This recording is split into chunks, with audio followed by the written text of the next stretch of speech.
안녕하세요. 4강을 잘 마무리하고 5강 시작해 보겠습니다. 중보기도의 은사개발입니다. 기도합니다. 고마우신 하나님, 한 주도 은혜 가운데 거할 수 있도록 인도하심을 감사합니다. 중보기도 학교 5강 중보기도의 은사개발에 대해서 4주 동안 나눠보려고 합니다. 성령님께서 함께하여 주시어서 저희가 잘 깨닫고 은사도 개발할 수 있도록 인도하여 주시옵소서. 모든 시간 가운데 함께하실 주님을 찬미하며 귀하신 예수님의 이름으로 기도합니다. 아멘.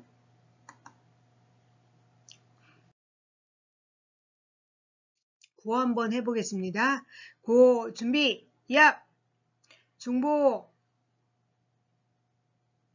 신자의 의무요 성령의 은사.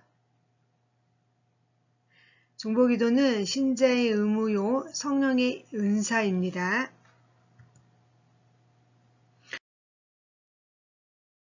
중보기도의 은사개발 들어가면서 제가 한번 읽어보겠습니다. 피터 와그너 박사의 기도 동역자이자 세계적인 중보사역자인 신디 제이콥스가 어느 자매의 집을 방문했을 때 일입니다. 신디는 그녀가 기도하는 지하실을 내려가 봤습니다.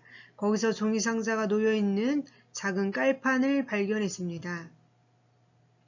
신디는 저기 있는 저 깔판은 뭐죠? 라고 묻습니다. 그 자매는 예, 제가 기도하는 곳이죠. 라고 대답했습니다. 신디는 깔판 위에 무릎을 꿇고 사진으로 가득한 종이상자를 집어 들었습니다. 이것들은 다 뭐예요?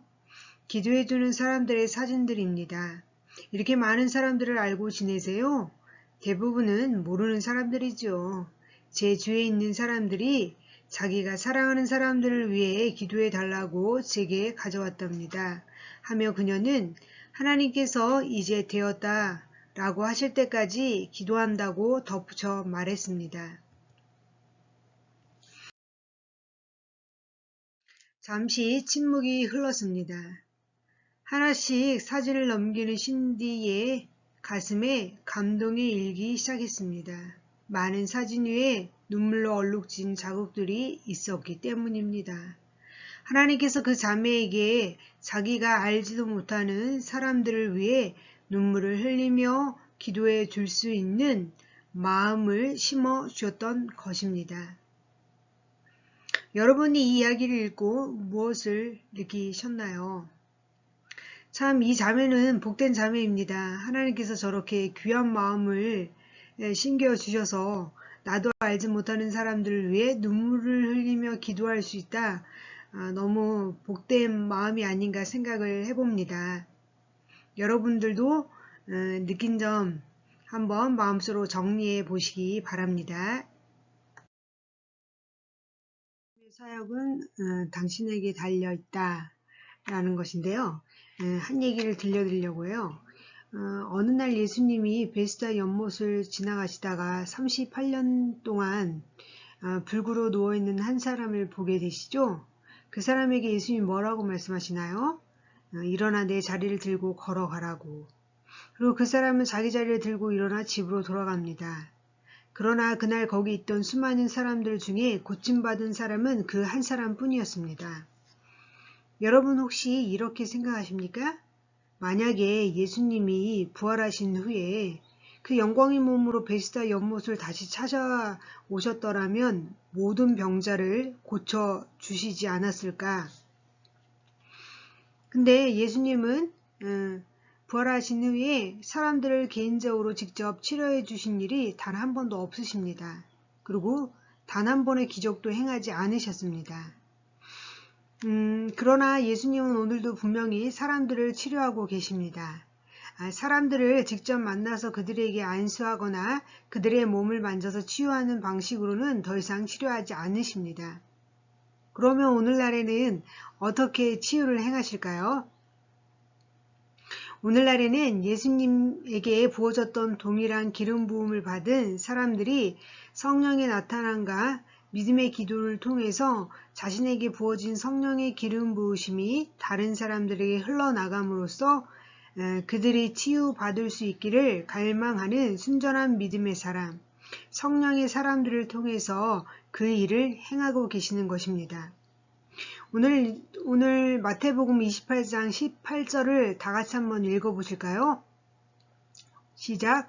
예수께서 나와 말씀하여 이르시되 하늘과 땅의 모든 권세를 내게 주셨으니 라고 말씀하고 계십니다. 하늘과 땅의 모든 것을 누구에게 주셨다고요? 네, 내게 주셨다고요. 그리고 이제 마가복음 16장에 보면요, 15절 18절 말씀을 제가 다 기록하지는 않았지만 거기에 주된 내용이 뭐냐면요, 이제 너희는 내 이름으로 가라. 너희가 귀신을 내어 쫓으라. 너희가 새 방언을 말하라. 너희가 병든 자에게 너희 손을 얹으라. 그리하면 그들이 나음을 얻으리라 입니다. 이제는 마귀의 일을 파쇄하는 것이 너희에게 달려있다고 말씀하시는 것입니다. 예수님은 이 땅의 통치권과 하늘의 기름 부음을 우리 믿는 자들에게 넘겨주신 것입니다. 예수님은 우리에게 합법적으로 그분의 이름을 사용할 수 있는 권세를 위임해 주신 것입니다. 예수님이 부활하시고 영광의 몸을 덧입으신 후에는 예수님의 사역에 변화가 있을 수밖에 없습니다. 어떻게 일어나냐면요, 오늘 창세기 1장 26절인데요. 한번 다 같이 읽어보겠습니다. 하나님이 이르시되 우리의 형상을 따라 우리의 모양대로 우리가 사람을 만들고 그들로 바다의 물고기와 하늘의 새와 가축과 온 땅과 땅에 기는 모든 것을 다스리게 하자 하시고, 하나님은 뭐라고 말씀하시나요? 우리의 형상을 따라 우리의 모양대로 우리가 사람을 만들고 그로 바다의 고기와 공중의 새와 유추가 온 땅에 기는 모든 것을 다스리게 하자고 말씀하십니다. 여기에서 우리가 주의해야 할 부분은 하나님이 여기서 하나님으로 땅을 정복하고 다스리게 하자고 말씀하신 것이 아닙니다. 사람으로 땅을 정복하고 다스리게 하자라고 말씀하셨다는 사실입니다. 예수님께서 죽음에서 부활하시고 그분의 신성한 능력과 영광을 회복하신 후에는 주님은 이 땅에서 한 사람의 인간으로서 행사하실 수 있는 그분의 권리를 포기하시고 그분의 권리를 육신과 살과 피와 뼈를 가진 이 땅의 누군가에게 그분의 권리를 위임해야 할 필요를 느끼게 되셨습니다. 하나님은 오늘도 이 땅에서 그분의 일을 수행하기 위하여 그분의 대리인으로서 바로 여러분들을 또 여러분들 같은 성도님들을 사용하고 계십니다. 우리는 성경을 통해 오순절 이후 베드로의 삶에 큰 변화가 일어난 것을 볼 수 있습니다. 베드로는 마가의 다락방에 올라가기 전에는 무엇 하나 제대로 할 수 있었던 것이 없었던 것처럼 보입니다.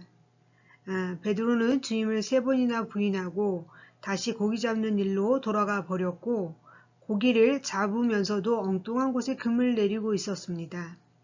그는 주님의 무덤으로 달려가는 길에서도 다른 제자와의 경주를 벌였으나 패배하고 말았습니다.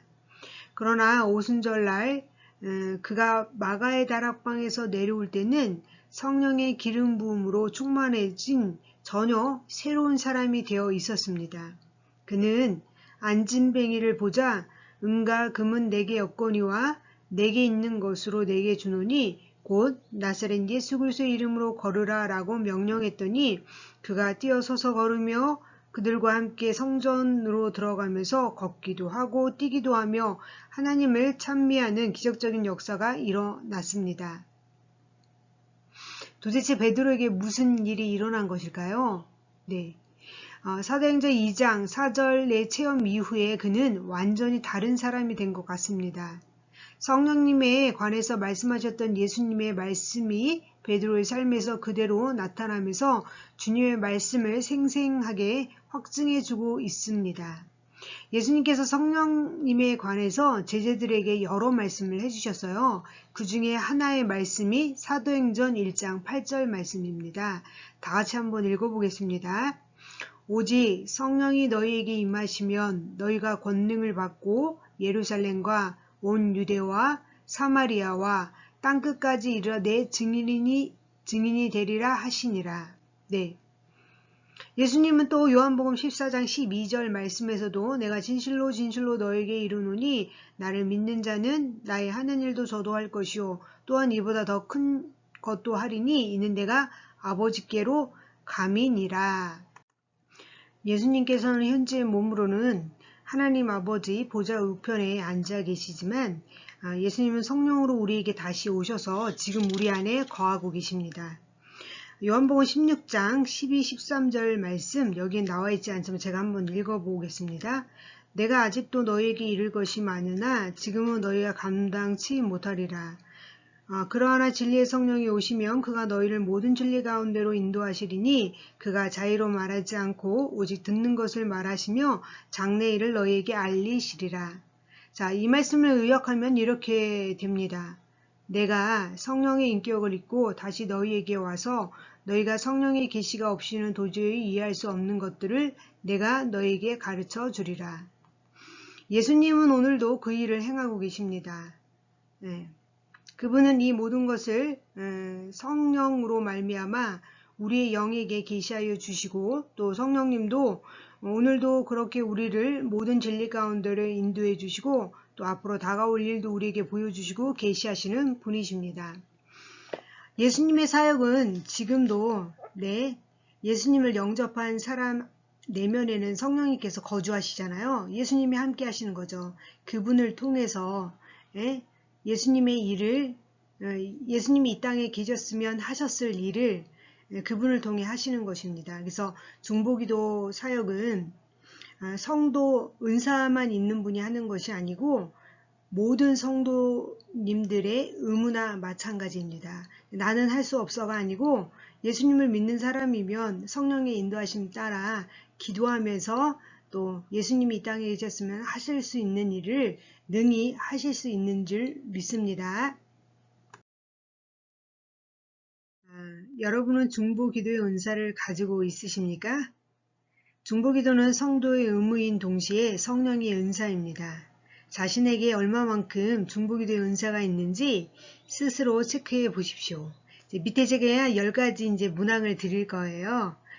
그걸 보면서 전혀 아니다는 1, 2번 쪽으로 매우 그렇다는 이제 4, 5번 쪽으로 이제 한번 번호를 정해 보시기 바랍니다. 자, 1번 문항인데요. 나는 매일 1시간 이상 기도를 드리는 일에 투자하고 있다. 나는 다른 사람을 위해 기도 드리는 것이 습관화되어 있다.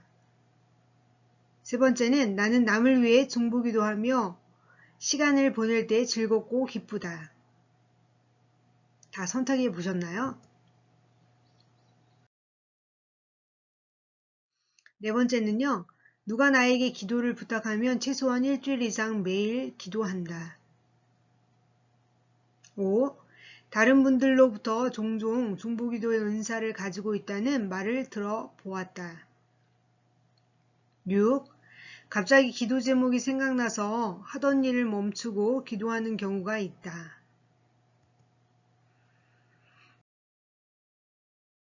7. 다른 사람을 위해서 기도할 때면 그 상황에 맞는 성경 말씀이 떠오른다. 8. TV나 신문, 이웃과의 대화 등을 통해 중보기도 제목을 얻곤 한다. 9. 기도해준 사람들 대부분이 나에게 분명한 기도 응답을 얻었다고 말한다.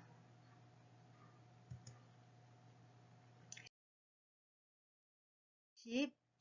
중보기도 할 때면 하나님께서 자주 나에게 꿈이나 음성으로 말씀하신다. 네, 10가지 문항 중에 이제 선택해 보셨어요. 평가해 보십시오. 각 문항마다 체크한 점수를 합산해 보십시오. 나의 점수는 몇 점이십니까? 자, 그러니까 5강 첫 시간 잘 마쳤습니다. 자, 앞으로 두세 번 더 만나면서 중보기도의 은사의 개발에 대해서 구체적으로 한번 살펴볼 것입니다. 한 주 동안 또 잘 보내시고요. 기도하고 마무리하겠습니다. 기도하십니다. 고마우신 하나님, 중보기도와 은사 개발을 통해서 저희들이 내 안에 은사가 있는지 잘 발견할 수 있도록 도와주시옵고, 은사가 없더라도 나만을 위한 기도가 아니고 하나님 나라와 의를 위해서 기도하게 인도하여 주시옵고, 또 매일 1시간 이상 기도함으로 삶의 지경이, 기도의 지경이 넓어질 수 있는 모든 기도 사역자들 되어줄 수 있도록 주님 인도하여 주시옵소서. 감사드리며 계신 예수님의 이름으로 기도합니다. 아멘.